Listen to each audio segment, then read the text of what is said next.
Kabar duka datang dari sepak bola Ghana. Striker timnas Ghana, Raphael Duamena, meninggal dunia di lapangan setelah sempat kolaps saat tampil dalam laga Albanian Super League Sabtu tanggal 11 November tahun 2023, waktu setempat. Duamena meninggal di usia 28 tahun.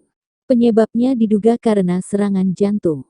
Video yang tersebar di media sosial menunjukkan Duamena tiba-tiba terjatuh saat berada dalam posisi sendiri di lapangan pada menit ke-24 pertandingan antara Egnatia dan Partizani. Pemain lain segera berlari mendekatinya.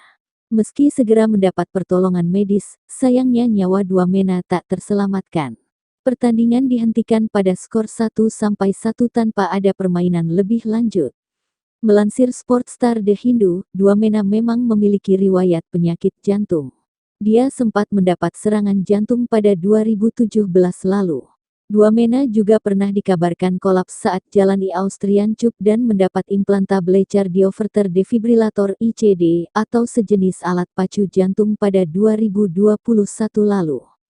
Meski sudah disarankan untuk tak lagi bermain, Duamena masih meneruskan kecintaannya dalam berlaga di lapangan. Asosiasi Sepak Bola Ghana bersedih mendengar kematian mantan pemain kami, Raphael Duamena.